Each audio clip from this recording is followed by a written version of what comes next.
Well, hello. I'm just coming to you here at the beehives at the Best Friends Animal Sanctuary. So we've got a couple of hives down here that are near the bunkhouse in beautiful Kanab, Utah.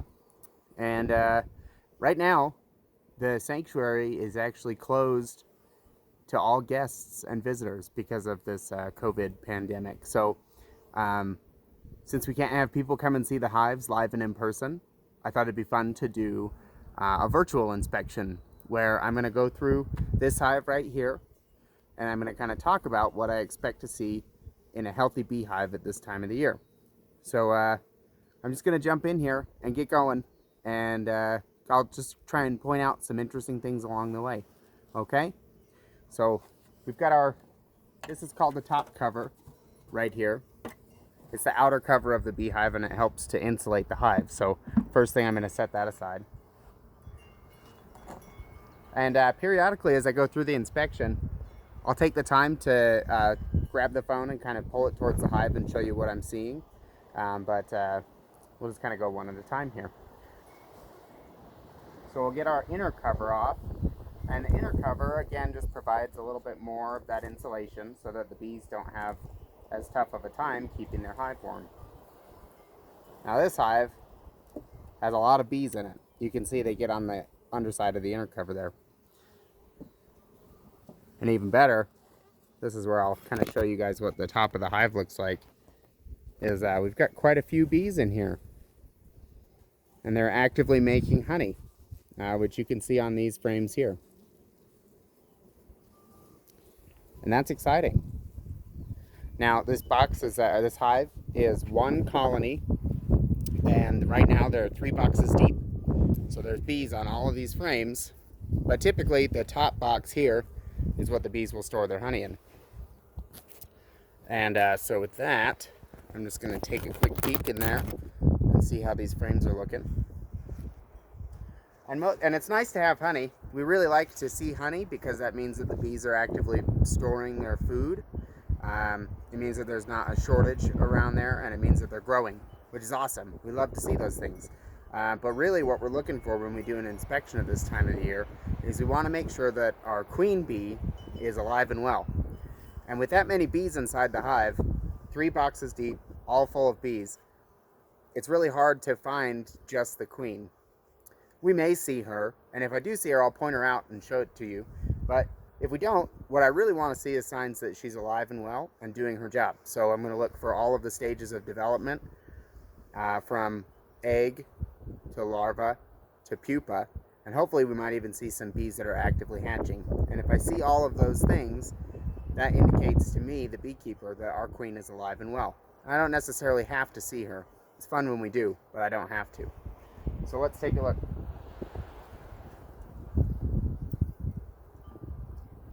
I'm just going to take frames out of here until I see some that have activity on them. That one does not. However, you can see on this new frame, they get this plastic foundation in the frame, and that plastic foundation the bees use as kind of a scaffolding for all of their honeycomb. So as we get into the other frames, you'll see how that plastic foundation gets kind of built out.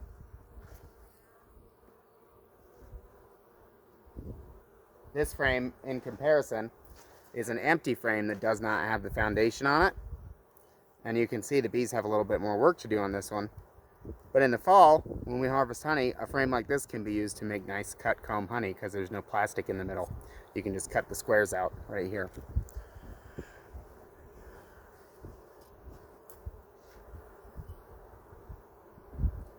Alright, now we're getting into some bees here, which is great.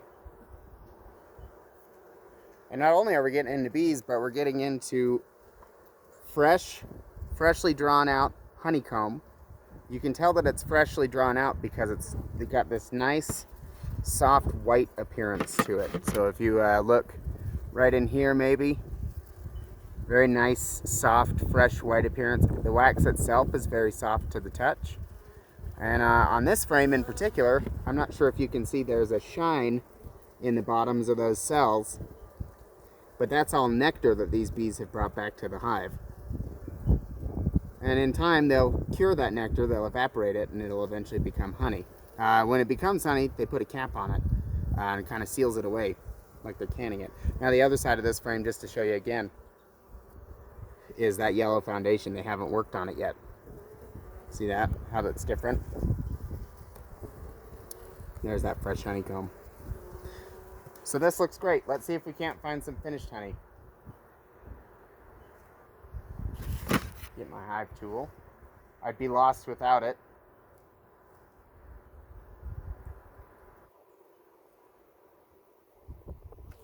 It's another nice looking frame. I'm going to set that one down though because I've got some finished honey on the next one.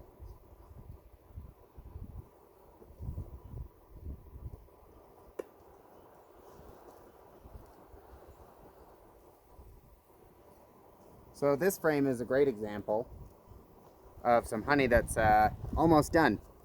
So there's that similar, you see all that new white honeycomb on the frame there with the open cells, and they've got some nectar on the bottom. But up here in this corner, you see that we've got this nice white camping on the frame, on the cells there.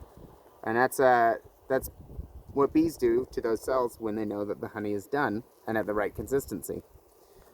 So what we expect is in time, this whole frame will develop and kind of take on this white capped appearance there. So that's great.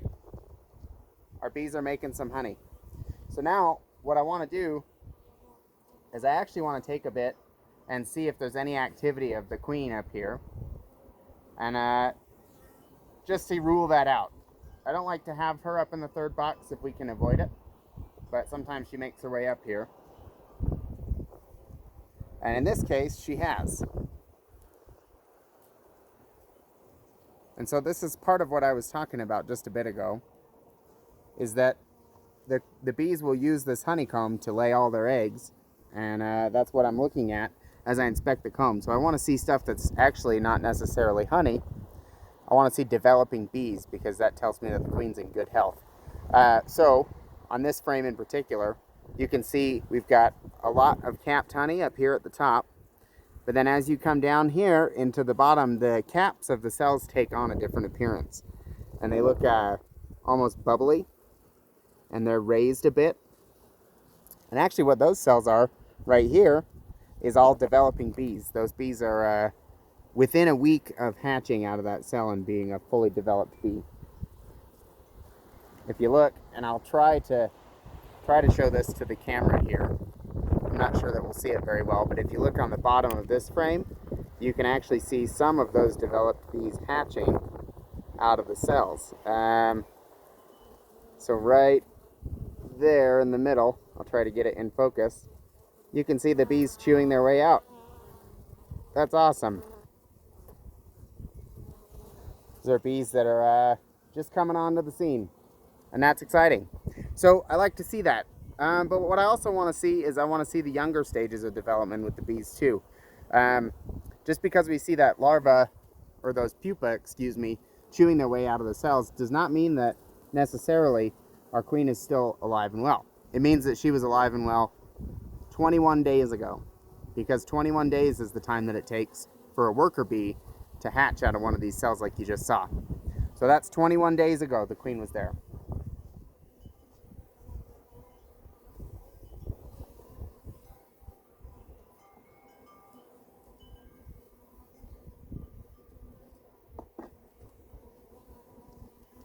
So we'll grab this frame out. Oh, this one's nice and heavy. They're working on a lot of honey on this frame. And they've gotten a little creative with the way that the honeycomb is on this one.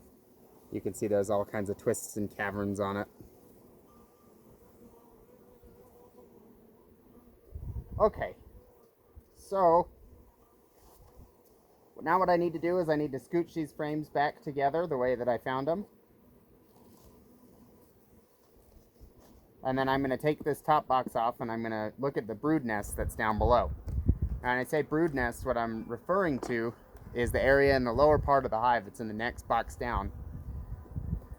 And that's typically where we want our queen to lay all of those eggs. So when we just saw all of those bees up in this third box being hatched, I I'd rather that they were down in the lower boxes. It's not a super big problem if she's laying up in this box. It just means we have to be more selective with our honey harvest because we don't want to harvest frames that have developing baby bees on them. Okay, so to take off my second box, I'll get between these frames here and give us a lift. And what you'll see on this box is that there's typically a lot more bees in it.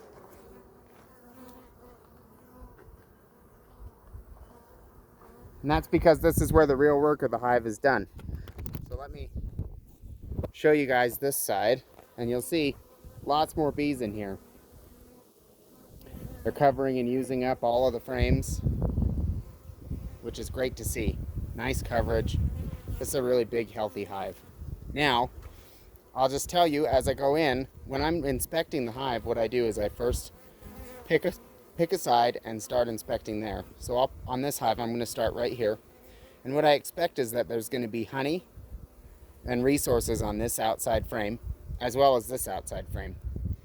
And then all of that brood, or the developing bees, I expect to be kind of concentrated here in the middle set of frames. So usually I'll take out one frame and give myself some room to work. And then I'll scooch this frame over, and I'll start scooching the frames over from there. But again, what I expect to see is resources on the outside, honey, that's honey and pollen or nectar.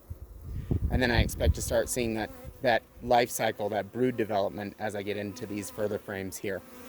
So that's kind of what I'm going to expect to see in this box. And if we see all of those stages of development like I was talking about, that tells me that we're in good shape and I don't need to go any further. So that's kind of what I'm looking for. And we're just going to get underway here.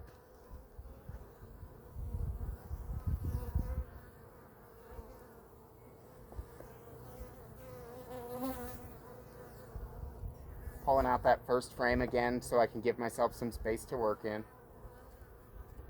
And this one's got some weight to it. This is a nice honey frame, I can feel it.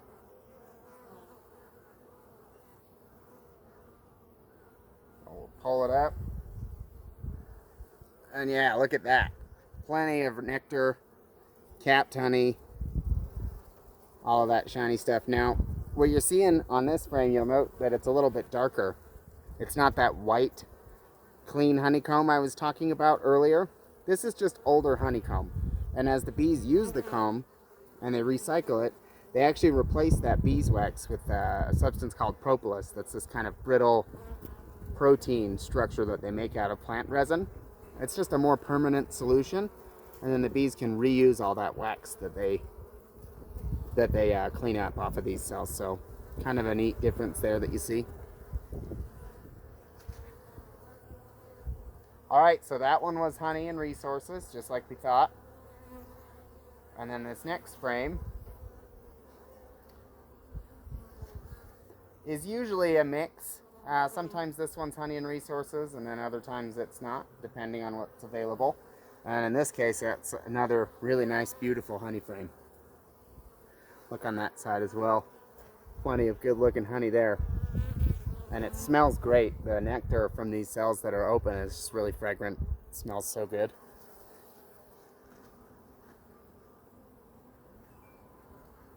So moving on. Boy, there's lots of bees in this hive. Nice, healthy beehive.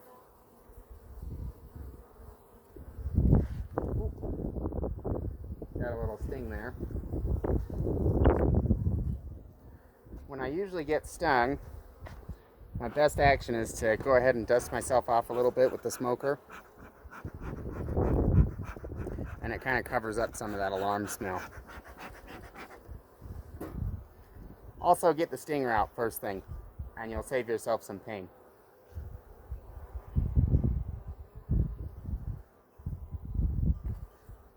Oh, I got another one. Gosh darn it.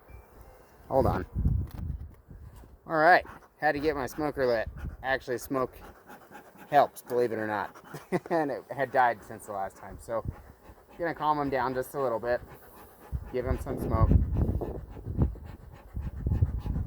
And the smoke kind of masks any smells that the bees have set as an alarm to their friends. So that's what happens when they sting you, is it sets off a bit of an alarm pheromone that cues other bees in to sting in that area. It's a kind of a messaging system. So the smoke actually helps to mask that.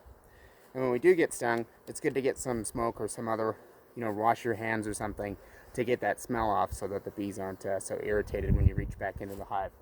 So, all right, we'll continue.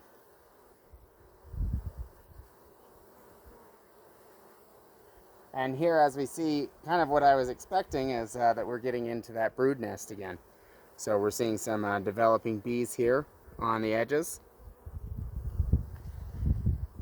Looking good. But again, I really want to see all of the stages of development. So without seeing the queen, we've really got to get in, and I kind of have to see that everything is going swimmingly. Otherwise, we have to kind of think of some things that we might need to do.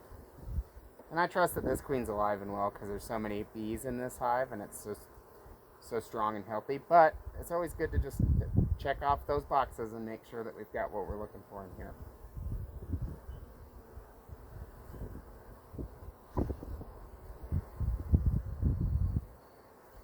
So great. On this frame, this is basically in the middle of the box now, but I'm seeing more of those stages of development. I'm not just seeing capped brood, I'm actually seeing eggs and larvae as well. So let me see if I can find a good spot and maybe show you guys with a little bit of light what I'm looking at. So you can see there's several of those capped cells right here. Okay, but if you look, let's see, just to the right of them, and it's kind of tough with the sunlight. I'm not sure if you can see them, but there's little larvae in those cells, and you can tell that they're larvae because they're this little grub-looking thing. They're kind of shaped in a C shape. There you go. There's a decent shot of some in the middle of the frame there. And there are these little C-looking grubs in the bottom of the frame. Those are larvae, and those are just barely hatched eggs. So within about the first 10 days of development. And then on this frame, I'm seeing a lot of those eggs that I was talking about, which are really tough to see on the camera, but trust me, they're there. Okay? So as far as I'm concerned, this hive looks like they're doing great. We're going to get these frames back in, and we're going to come and check on these girls in about a month and see what they're doing. And hopefully, at that point in time, maybe we can have some actual people here with us. Maybe we can taste some honey live and in person. Or if anything, maybe we'll just do another virtual update on how the bees are doing. But for now, boy, this hive is looking great. The other hive at the sanctuary I inspected just before this video, they're looking great as well. And they're out here pollinating all the flowers of the desert. It's just gorgeous. So thanks, and thanks to Best Friends. What a wonderful place for bees to live their life. Grand staircase in the background. It's just beautiful. We love keeping the bees here. Bye.